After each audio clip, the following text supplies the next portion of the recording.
यह कहानी त्रेता युग की है। उस समय श्रवण कुमार नाम का एक बालक था। उसके माता पिता अंधे थे और उन्होंने श्रवण को कई मुसीबतों का सामना करते हुए पाला था। श्रवण कुमार बचपन से ही अपने माता पिता का बहुत आदर करता था। जैसे जैसे श्रवण बड़ा होता गया, उसने घर की जिम्मेदारी अपने कंधों पर ले ली। वह रोजाना सुबह उठकर सबसे पहले अपने माता पिता को स्नान कराने के लिए तालाब से पानी भरकर लाता था। इसके बाद वह तुरंत जंगल की ओर लकड़ियां बीनने जाता। फिर लकड़ियां लाने के बाद श्रवण चूल्हा जलाकर माता पिता के लिए खाना बनाता था। श्रवण को इतनी मेहनत करते देख उसकी माँ हमेशा उसे टोकती थी। वह कहती थी, श्रवण बेटा, तुम इतना सारा काम अकेले क्यों करते हो? खाना तुम मुझे बनाने दिया करो, मैं आसानी से बना लूंगी। इसके बदले तुम थोड़ा आराम कर लिया करो।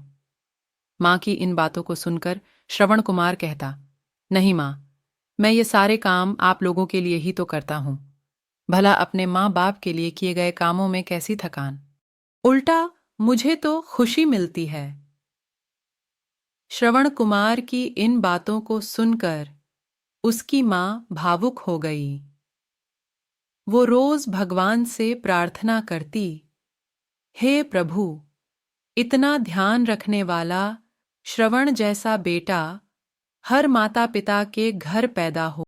श्रवण के माँ बाप नियमित रूप से भगवान की आराधना करते थे। वह उनके लिए फूल और पूजा की अन्य सामग्री लाता। फिर खुद भी बिना देर किए माता पिता के साथ पूजा में शामिल हो जाता था।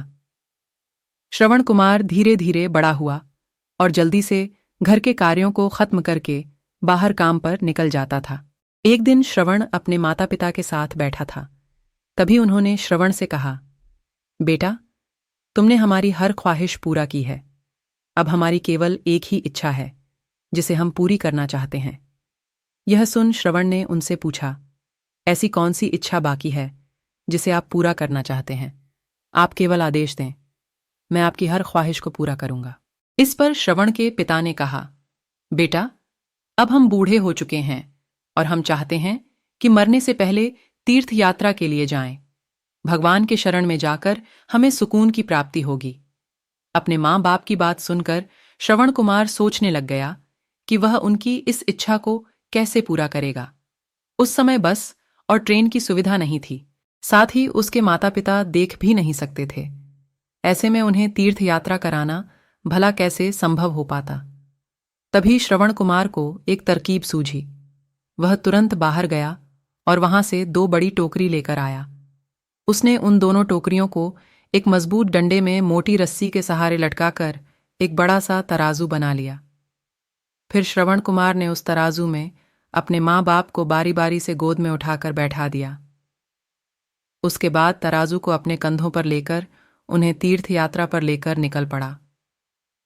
वह लगातार कुछ दिनों तक अपने माता पिता को एक के बाद एक सभी पवित्र स्थलों पर घुमाने लगा। इस दौरान श्रवण कुमार ने अपने माता पिता को प्रयाग से लेकर काशी तक के दर्शन कराए।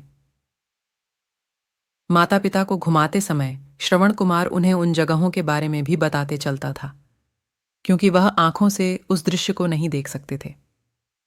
अपनी बेटे की मेहनत को देख उसके माता पिता बहुत खुश थे। उन्होंने एक दिन श्रवण से कहा, बेटा, हम देख नहीं सकते, लेकिन कभी भी हमें इस बात का दुख नहीं हुआ। तुम हमारे लिए हमारी आंखें हो।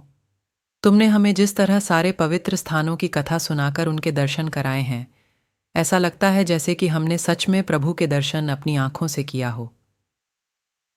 अपनी माता पिता की बातें सुनकर श्रवण ने कहा, आप लोग ऐसी बातें ना करें। बच्चों के लिए माता पिता कभी भी बोझ नहीं होते, ये तो बच्चों का धर्म होता है। एक दिन श्रवण कुमार आराम करने के लिए अयोध्या के पास अपने माता पिता के साथ रुका। तभी उसकी माँ ने पानी पीने की इच्छा जताई। श्रवण को पास में ही एक नदी दिखाई दी। उसने अपने माता पिता से कहा, आप दोनों यहां आराम करें, मैं आप लोगों के लिए अभी पानी लेकर आता हूं। नदी के पास पहुंचकर श्रवण कुमार कमंडल में पानी भरने लगा। उसी जंगल में अयोध्या के राजा दशरथ भी शिकार के लिए पहुंचे थे। पानी में हलचल की आवाज सुनकर उन्हें लगा कि कोई जानवर पानी पीने आया है। उन्होंने बिना देखे केवल ध्वनि सुनकर ही अपना तीर चला दिया। दुर्भाग्य से वह सीधे श्रवण कुमार को लग गया। तीर लगते ही वह चीख पड़ा। इसके बाद राजा दशरथ जब अपने शिकार को देखने पहुंचे तो वहां श्रवण था। वो तुरंत श्रवण कुमार के नजदीक पहुंचे और कहा, मुझसे बहुत बड़ी भूल हो गई, मुझे माफ कर दीजिए। मुझे बिल्कुल नहीं पता था कि यहां कोई मानव होगा। मैं इस गलती का पश्चाताप करने के लिए क्या करूं कि तुम मुझे माफ कर दो। तभी कराहते हुए श्रवण कुमार ने कहा, यहां से थोड़ी ही दूर जंगल में मेरे माता पिता बैठे हैं, उन्हें काफी प्यास लगी है। आप उन तक यह पानी पहुंचा दीजिए और मेरे बारे में उन्हें कुछ भी न बताएं। इतना कहते कहते श्रवण कुमार की सांसें रुक गईं। श्रवण कुमार की मौत से राजा दशरथ सुन्न पड़ गए। किसी तरह वो श्रवण कुमार के बताए अनुसार जल लेकर उसके माता पिता के पास पहुंचे। श्रवण के माता पिता अपने बेटे की आहट को बखूबी पहचानते थे। जब राजा दशरथ उनके करीब पहुंचे तो उन्होंने आश्चर्य से पूछा, तुम कौन हो और हमारे श्रवण को क्या हुआ? वह क्यों नहीं आया? राजा दशरथ उनके सवालों का जवाब नहीं दे पाए। उन्होंने चुपचाप पानी उनकी तरफ बढ़ा दिया। तभी श्रवण की मां ने चिंतित स्वर में जोर से कहा, तुम कौन हो और मेरा बेटा कहाँ है? ये बताते क्यों नहीं हो? श्रवण की मां की चिंता देखकर राजा दशरथ ने कहा, मां, मुझे माफ कर दीजिए। शिकार करने के लिए मैंने जो तीर चलाया था वो सीधे आपके बेटे श्रवण को जा लगा। उसने मुझे आप लोगों के बारे में बताया, इसलिए मैं यहां पानी लेकर चला आया। इतना कहकर राजा दशरथ चुप हो गए। राजा दशरथ की बात सुनकर श्रवण की मां जोर जोर से रोने लगी। उन दोनों ने अपने बेटे की मौत के गम में राजा दशरथ के लाए हुए पानी को हाथ तक नहीं लगाया।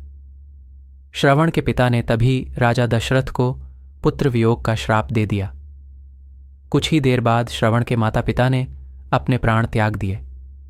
बताया जाता है कि श्रवण कुमार के पिता के श्राप के परिणाम स्वरूप ही राजा दशरथ को अपने पुत्र राम से दूर रहने पड़ा था।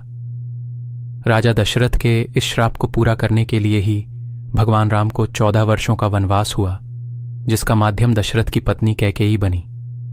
श्रवण के पिता की ही तरह राजा दशरथ भी अपने बेटे से दूरी को बर्दाश्त नहीं कर पाए और उन्होंने अपने प्राण त्याग दिए। कहानी से सीख, हर बच्चे को अपने माता पिता की सेवा श्रवण कुमार की तरह ही निस्वार्थ भाव से करनी चाहिए। यही उनका सबसे बड़ा कर्तव्य है। हमारे चैनल को सब्सक्राइब करें ना भूले। धन्यवाद।